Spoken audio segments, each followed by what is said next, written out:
Hey, this is AJ. Welcome back. This is just going to be a quick video on how I manage expenses for my handyman business.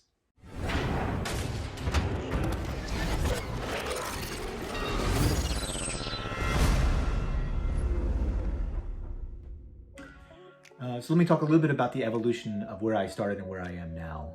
So like most handyman, I started off just keeping paper receipts, spreadsheets. It was kind of an unorganized mess.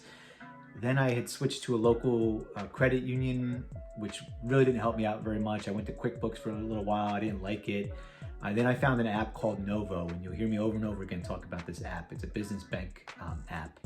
But the cool thing about that app is, I'll put up some videos or some pictures here as I'm talking, but every expense or transaction that I have, so I go to, my store is Lowe's. I go to Lowe's most of the time to get my supplies.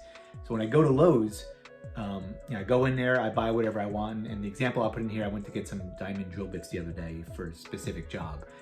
So as soon as I make my purchase at Lowe's, I sign up for that system at Lowe's where they automatically email you. But even if you have a paper copy, it doesn't matter. But in this case, I get emailed the receipt instantly. I open up my phone, my email, I take a screenshot of that receipt, so then I have a picture of it. Then I open up the Novo app, and the transaction or the expense will pop up in Novo almost instantly as well. So I'll do a couple of things. The first thing I'll do is I'll categorize it into one of my reserve accounts, and I use the profit first system. So I have an operating expense account, I have income, profit, and taxes, or paying myself and taxes.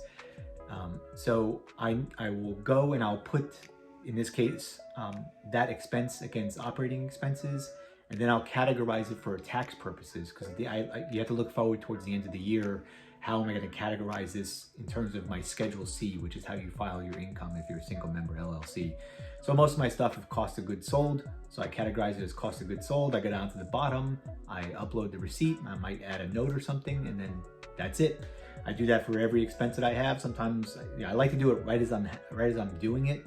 That way it's less paperwork that I have to do. Or if you want to designate a specific day and then just go back, you just kind of go transaction by transaction.